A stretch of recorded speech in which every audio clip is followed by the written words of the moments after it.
Hello students, today we are going to start with the exercise 3.2. हमने graphical method start किया, ठीक है।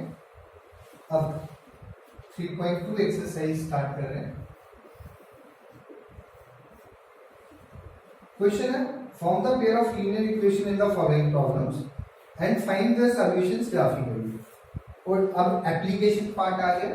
और ये रीजन था मैंने अलजेब्रिक मेथड पहले कराया, क्योंकि इक्वेशन जो है चाहे ग्राफिकल मेथड करें चाहे अलजेब्रिकल, आपको इक्वेशन जब फॉर्म करनी पड़ती है वो आपको सीखना ही पड़ता है। और इसलिए हमने अलजेब्रिकल मेथड पहले किया था और अब इजी रहेगा आपको। फर्स्ट पार्ट पढ़ें इसका। 10 students of class 10 took part in mathematics quiz. If the number of girls is 4 more than number of boys, find the number of boys and girls who took part in quiz. तो हम late करेंगे number of boys, number of पहले जो भी इसने पूछा boys पूछा तो बॉयज लिख लेंगे, बट कोई हार्ड एंड फास्ट रूल नहीं, हम पहले गर्ल्स का भी ले सकते थे। Let number of girls equal to y. सबसे पहला सेंटेंस ये 10 स्टूडेंट्स, तो इसका मतलब ये हुआ कि दोनों को ऐड करके हमें 10 मिलना चाहिए। Boys and girls both are the students, तो x प्लस वाई कितना होना चाहिए 10। This is equation number 1।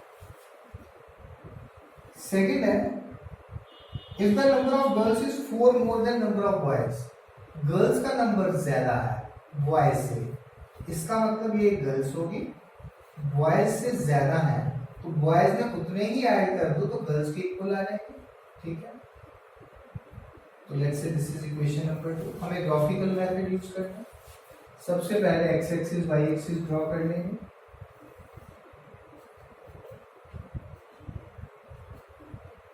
इस तरफ नेगेटिव वैल्यू एक्स डैश है, इस तरफ negative value Y dash.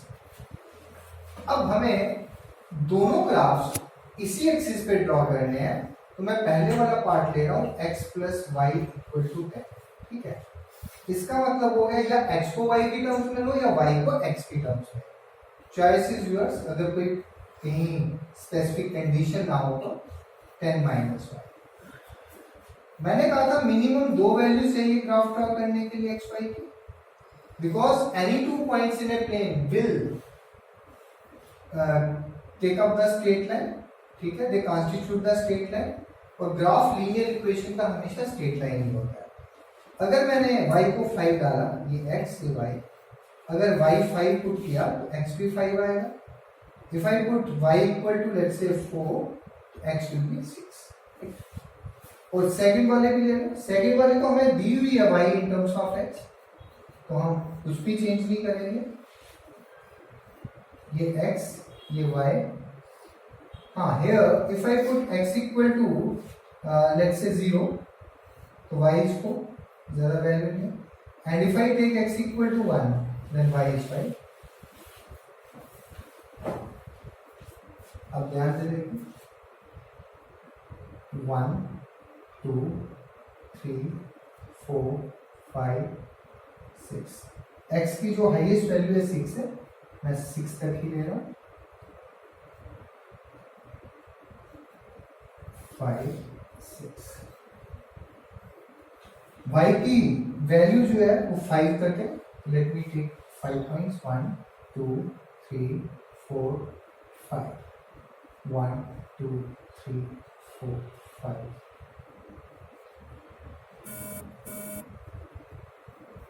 Negative value कोई नहीं है तो I am not plotting it on the graph. पहला ये वाला देखते हैं 5 और 5 और 5 ऑलमोस्ट यहां पे आके मिलेंगे। Let's say here is the point. Here it is 5, but it is 5. Next is 6 4. This is 6 and let's say here it is 4. Okay. Let me join the 2 points to get a straight line, and on one side of the line I will write the equation. It was x plus y equal to 10. Correct.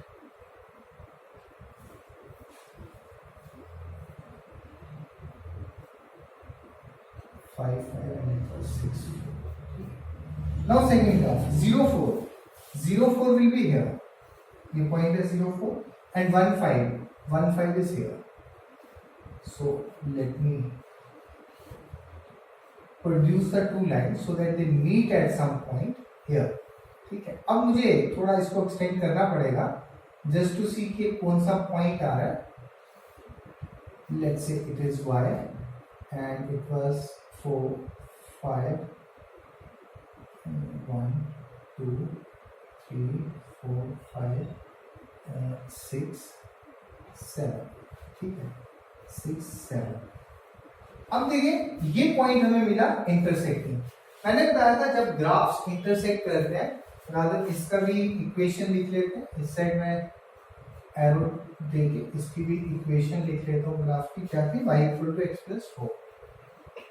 दोनों graphs इस point पे meet कर रहे हैं. मुझे एक point ढूंढना है. पॉइंट कैसे ढूंढेंगे? एक लाइन ड्रॉ करें पैरेलल टू y एक्सिस. एक लाइन ड्रॉ करें parallel to x axis.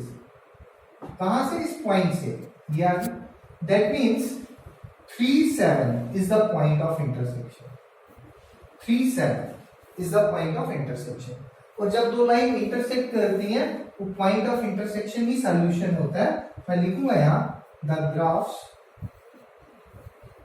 Intersect at 3 7. अभी जो 3 पॉइंट हमने x एक्सिस से लिया था ये y एक्सिस से. ऐसे भी जब हम ऑर्डर पेयर में लिखते हैं पहला x का पॉइंट होता है दूसरा y का. तो इसका मतलब है x की वैल्यू कितनी 3 और y की वैल्यू कितनी 7. x क्या था हमारा? Number of boys. तो यहां लिखेंगे therefore number of boys equal to 3 and number of girls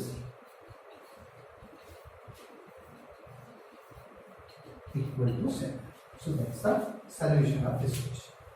So let's take up the next one. The next one is the second part of the same question. First question.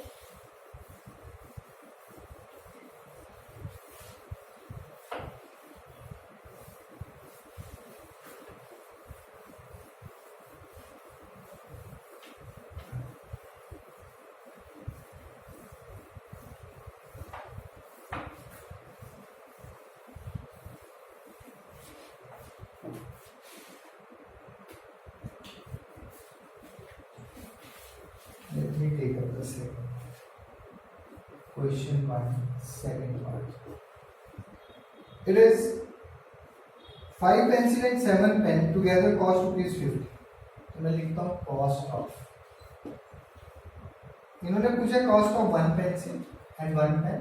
मैं पहले pencil ही ले लेता हूँ. That is ₹x. And इसको let लिख लेते हैं. Let cost of 1 pencil. Let cost of 1 pen equal to ₹y.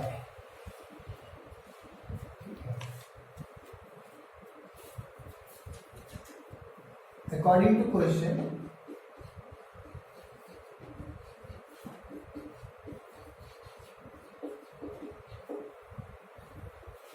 के according 5 pencil and 7 pen. 5 pencil that means 5x, 7 pens that means 7y.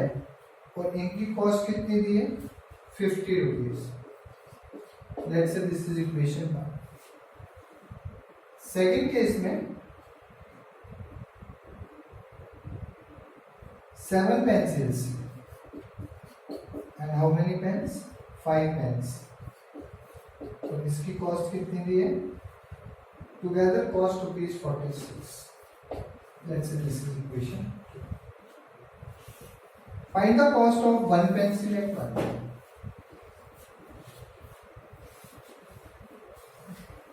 दोनों इक्वेशंस के पॉइंट्स हम दोबारा से निकालेंगे. ठीक है, मैं पहली इक्वेशन लिखता हूँ 5x plus 7y equal to 50. मैंने आपको बताया कि आप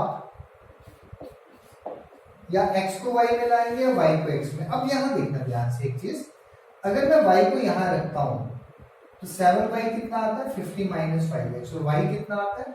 50 माइनस 5x अपॉन 7. हम ट्राई करते हैं कि अगर हमारा डिनोमिनेटर में फैक्टर 2 और 5 आ जाए तो बेटर है। क्यों? क्योंकि वो नंबर टर्मिनेटिंग बनेगा। ये हमने पढ़ा था कि डिनोमिनेटर में अगर प्राइम फैक्टर 2 और 5 हो तो नंबर टर्मिनेटिंग होता है। और यहाँ मेरे पास x में 5 है, तो मैं x को यहाँ रख के y को शिफ्ट करूंगा ताकि डिनोमिनेटर में 5 आ जाए। किस ढंग से? यहाँ देखें, दिस इंप्लाइज 5x कितना आ गया? 50 माइनस 7y। तो this implies x equal to, यहां से लिख लें, x कितना आ गया? 50 माइनस 7y अपॉन। और अब मैं इसका टेबल बना लूंगा। x ये y। अब देखें y को क्या पुट करें और x क्या आएगा, ध्यान से देखते जाए।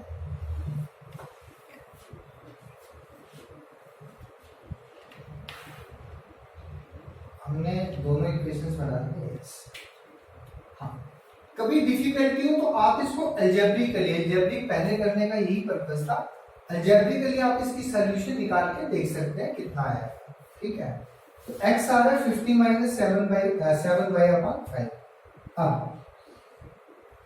मैं x को लेट से y को 5 पुट करता हूँ। y को पुट किया 5, y को 5 पुट किया, x कितना आया?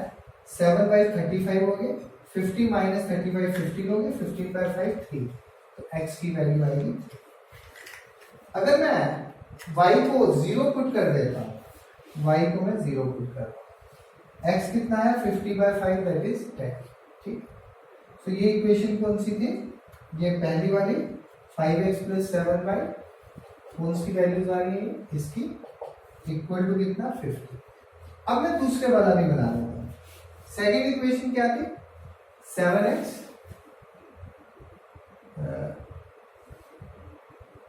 लिख लेता हूं पहले इक्वेशन में, 7x plus 5y equal to 46। अब मैं y को यहां रखूंगा ताकि डिनोमिनेटर में 5 आ जाए। तो मैं डायरेक्ट लिख रहा हूं y equal to 46 minus 7x upon 5। इसका भी एक टेबल बना लेते हैं। ये x ये y। अगर मैं यहां पे एग्जैक्ट वैल्यू तो नहीं आएगी, अगर मैं सपोज x को 0 पुट कर देता हूं तो y कितना आता है? 9 तो हमने x को लिया है 10 तक, तो y को भी ले लेते हैं। ये बनेगा 5 9 45 1 10 5 2 10। x को मैं लेट्स से 2 ले लेता हूं। 46 माइनस 14, 46 माइनस 14 22 बनेगा। 3 ले लेते हैं तो उसमें 5 के मल्टीपल्स में आ जाएगा। Let me put x equal to, instead of 2 let me put it 3।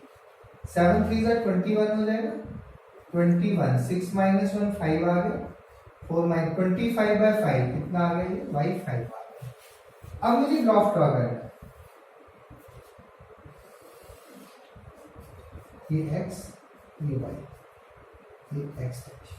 अगर आपके पास पॉइंट्स ज्यादा अंदाज आ रहे हैं, जैसे यहाँ पे मेरे पास x10 आ रहा है, तो जरूरी नहीं कि आप इसको 1 2 ही लें। मैं 2 4 6 8 10 भी ले सकता हूँ। ठीक है, I can even change that also. I can take 3 6 multiples of 3 multiples of 5 2 4 6 8 10। Let me see, अगर आ जाता है तो 2 2 के गैप से लेंगे। 4 6 8 10।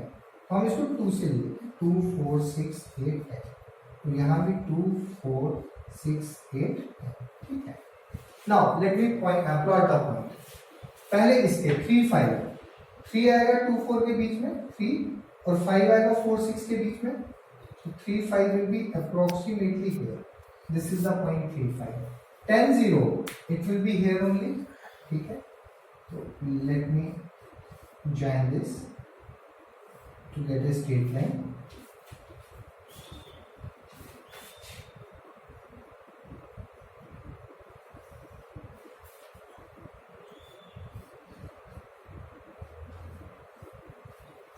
एक साइड इक्वेशन लिख देंगे इसकी 5x plus 7y equal to 50। ये पॉइंट था 10 0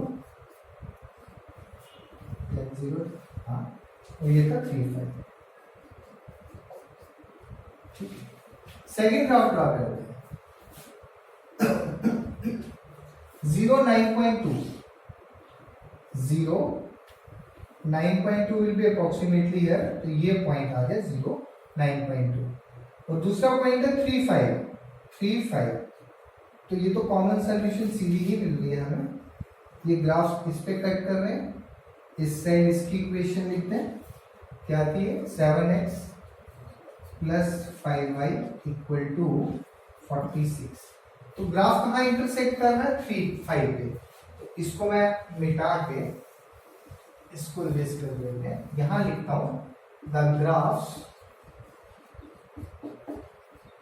intersect at 3 5। इसका मीनिंग है x is 3 and y is 5। तो what does it mean? Cost of one pencil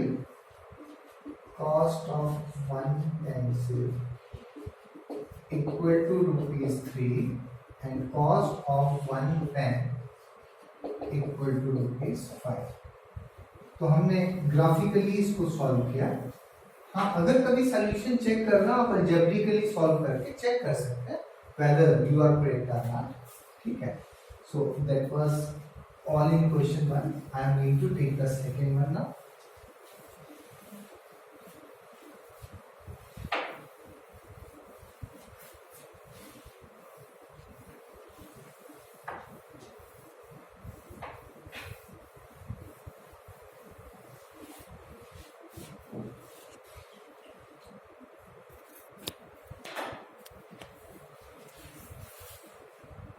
question 2 है on comparing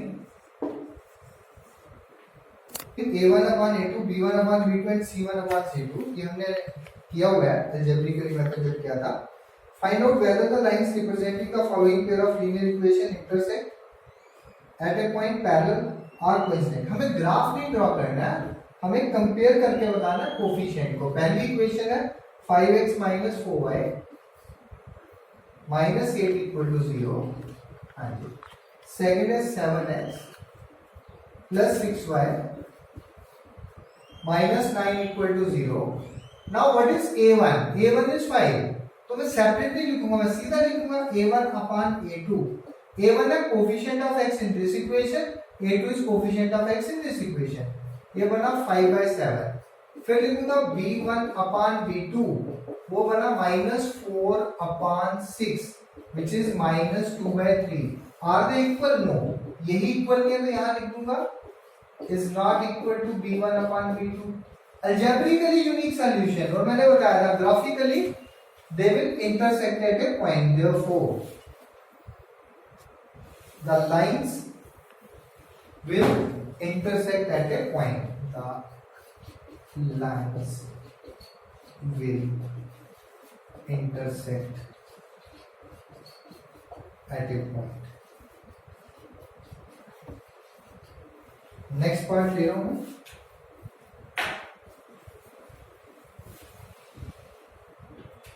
second part.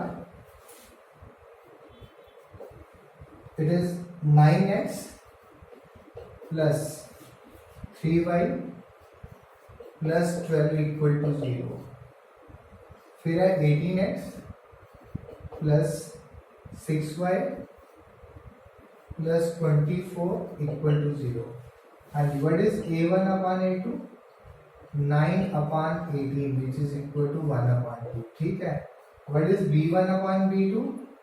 3 upon 6 again 1 upon 2। c1 upon c2 that is 12/24 again it is 1 upon 2। जब a1 upon a2 b1 upon b2 c1 upon c2 के equal हो जाता है, तीनों equal हो जाते हैं, the lines, इसका मतलब क्या हुआ कि इनफाइनाइट मैनी सॉल्यूशंस हैं, द लाइंस विल कोइंसाइड, ठीक है, लिख देना as a1 upon a2 equal to b1 upon b2 equal to c1 upon c2। तो तीनों इक्वल है इसलिए कोइंसाइड करेंगे. तो I am going to take the next part.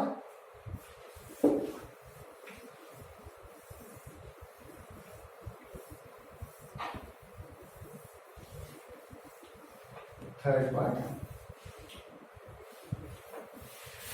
अच्छा इसमें भी देख लेना, अगर इनफाइनाइट सॉल्यूशन आती है जैसे कोइंसाइड कर रहा है या इंटरसेक्ट कर रहा है, उनको हम कंसिस्टेंट भी बोलते हैं.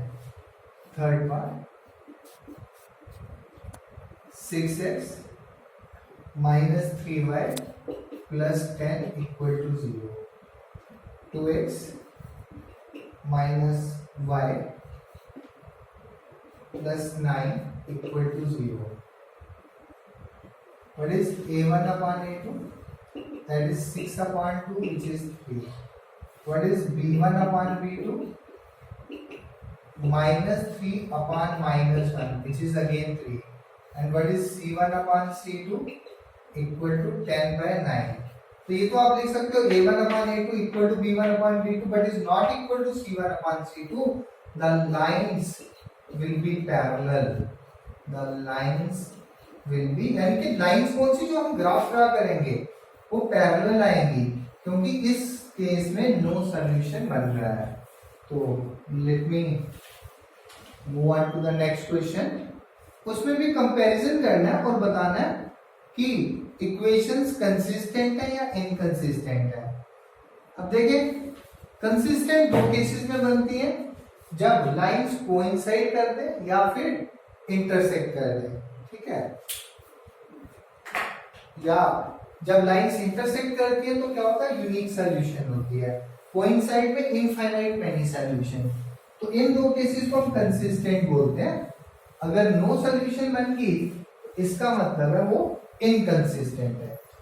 तो आगे भी हमने कंपेयरिंग से ही करना है. Let me take up the next question. So I am taking question 3, first part. It is 3x plus 2y equal to 5, and the second equation is 2x minus 3y equal to 7. Now let's see what is a1 upon a2. What is a1 upon a2? That is 3 by 2. What is b1 upon b2? That is 2 by minus 3, which I can write as minus 2 by 3. So here a1 upon a2 is not equal to b1 upon b2. Algebraically इसको हम बोलते हैं unique solution का case है. Graphically देखें तो lines intersect करेंगी. ठीक है, therefore, और मैंने कहा यूनिक सॉल्यूशन होगी या मैनी सॉल्यूशंस, उस केस में हम कंसिस्टेंट बोलेंगे. तो ये इक्वेशंस बनेगी कंसिस्टेंट. क्लियर हो गया. सेकंड पार्ट देखें. सेकंड पार्ट है 2x minus 3y equal to 8. 4x minus 6y equal to 9. तो a1 upon a2 कितना हुआ 2 by 4. सीधा लिखता हूं 1 by 2. b1 upon b2 minus, देखिए माइनस माइनस कैंसिल, 3 by 6 कितना हो गया 1 by 2. And what is c1 upon c2 8 by 9. इसका मतलब हो गया a1 upon a2 equal to b1 upon b2 is not equal to c1 upon c2. Algebraically this is case of no solution. और अगर हम ग्राफिकली ड्रॉ करेंगे जो graphs होंगे तो वो पैरेलल आएंगे. तो जब नो सॉल्यूशन होती है इनको हम इनकंसिस्टेंट बोलते हैं. ये मैंने बताया था पहले भी आपको, ये इनकंसिस्टेंट इक्वेशंस हैं. ठीक है. थर्ड पार्ट देखिए.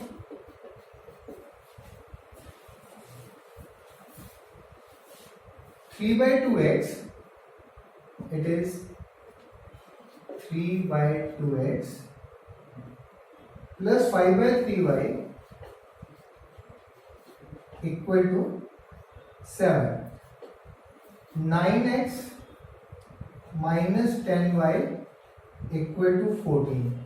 निकाले जी a1 upon a2. ये है ना 3 by 2 divided by 9. ये 9 है, बेसिकली 9 के नीचे क्या है 9/1, ठीक है ना। तो जब 3/2 डिवाइड होगा 9/1 से, वो बन जाएगा 3/2 इंटू 1/9, तो ये भी कैंसिल हुआ, ये बना 1/6। b1/b2, ये जैसे 10 है इसके नीचे भी 10/1 हुआ, पर ये माइनस में आ रहा है, देखो ये प्लस में ये माइनस में है, पहले तो माइनस आएगा 5/3 इंटू 1/10, ये कट गया, तो ये आया -1/6। तो a1/a2 is not equal to b1/b2, और ये इनकंसिस्टेंट का केस नहीं है, ये कंसिस्टेंट का केस है, यूनिक सॉल्यूशन है। तो दो केसेस में कंसिस्टेंट होता है, या यूनिक हो या इनफाइनाइट मैनी हो, तो ये केस है कंसिस्टेंट का। फोर्थ पार्ट देखें,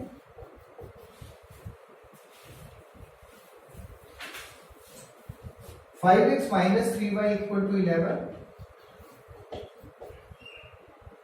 -10x + 6y = -22।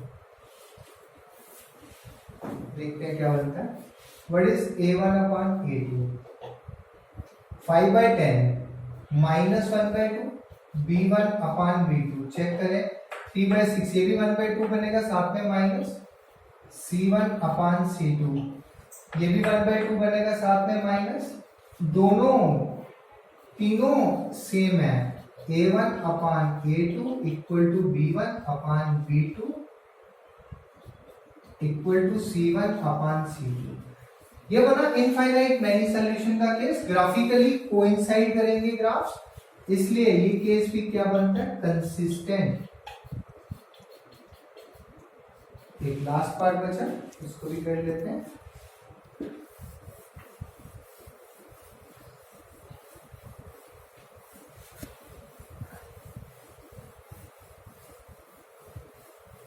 So last part, that is part 5.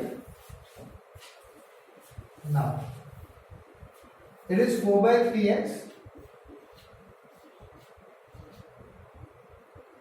plus 2y = 8.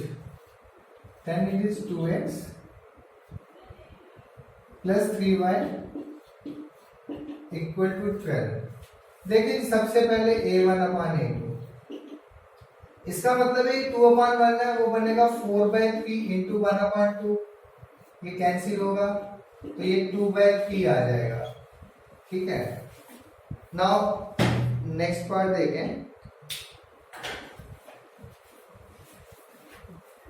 What is b1/b2?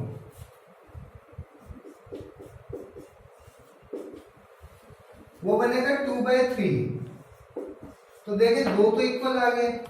अब लूंगा मैं c1/c2, वो बनेगा 8/12, और वो भी बनता है 4 2 4 3 2/3, तो तीनों सेम आ गए। हियर a1/a2 = b1/b2, कौन सा केस, कंसिस्टेंट का। So today, let's keep it up to here. So in the next time we will complete the rest of the questions.